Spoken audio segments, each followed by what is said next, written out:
Someday is a bad exit plan for you and your business.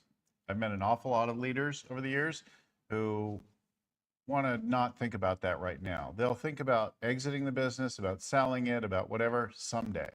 And it turns out someday is a really, really bad target date.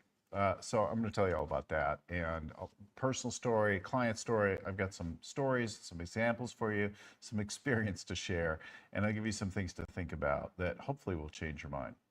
So for most people, someday, if your plan is to someday exit, there's two things that are going to bring that up. One is you're going to realize you've gotten too old and it's time. Problem is that then you may not have the energy, the health, the like whatever to do that right. We never know what our path in life is like, how our health is going to be. And if you wait until that moment arrives that pushes you to do some action, it could be a real problem. The other one is there's a crisis, and like you're just long enough, you don't want to tackle that crisis again. Running a business is always filled with crises, and then one day it's one crisis too many, which happened to somebody very close to me.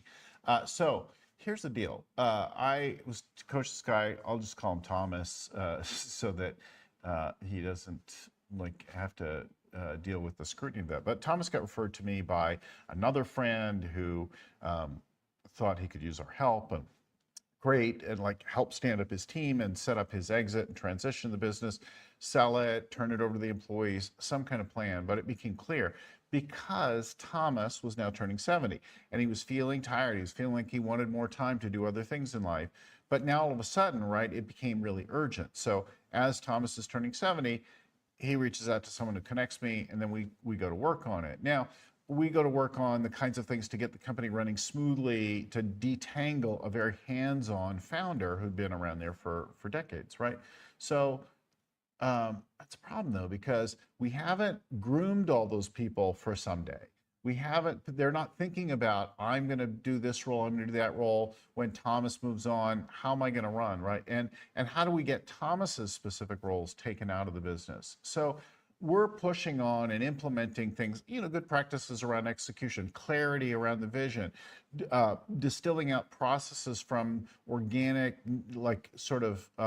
known within, tribally known kinds of things to things that are actually codified that we could transition, that we could hand over to another person so that the process continue. Not only the processes that Thomas is directly involved, but the ones that he's indirectly involved, where the people aren't really leading fully strongly because he's always been there, right? And it's a small enough company. So the company's definitely worth something, and has something really unique in their field. West Coast company, really great product, fun, great, loved in the world, decades of history, good outlook for things, doesn't look like it's going to get knocked out by some new technology or whatever. So lots of good opportunity, except Thomas hadn't been building this for decades. He'd just been thinking about it someday. Well, the challenge then became that as much as we tried to do things, there was resistance, both by the team, but also by Thomas, because now they're creatures of decades of habit, and we're trying to interrupt those habits to detangle the founder from the company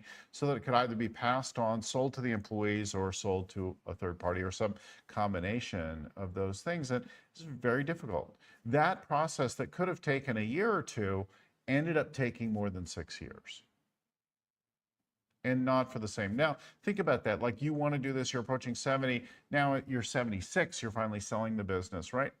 That's a lot of lost years at a time in life where you really, you're starting to treat those years as really precious, right? And there's real impacts on a company in running something in that way. So I don't know, if you have a young family now, or if you're just young, or if you feel like you're just building it or whatever, but thinking right now about what are you going to do and when are you going to get out of the business, and laying from day one or today, right? From when you found it or from right now, declaring, I'm going to sell the business at this point, right? And don't set it far out in the future, set it sooner.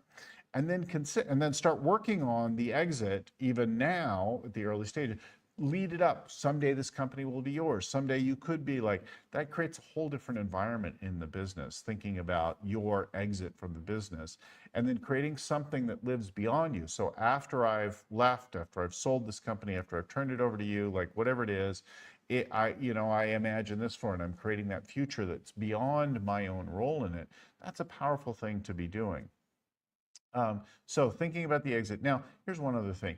If you create a future for the business that you're working towards, you start to have evidence for it, and you start to trend up, you now have a good story and you have evidence. So a good story about the future, like a vision, inspires people to work with you, buy from you, invest in you, like all that kind of thing. If you give evidence to it by starting to trend on that future vision, start to move towards it in like what looks like a line to it, your company's actually really valuable in that moment. It's valuable far beyond the fundamentals, the simple multiple of profit that you might have. Now the value is based more on where people think you're going and how credible that is. So a big future with that will make a huge difference. I encourage you today to think about what are the conditions, what do you really want, and start to get out of it, untangle yourself from the business as quickly as possible. I hope that's helpful. I hope it makes a difference for you. I hope you take these words and get onto it now. The companies that I worked with that do this, it makes an enormous difference.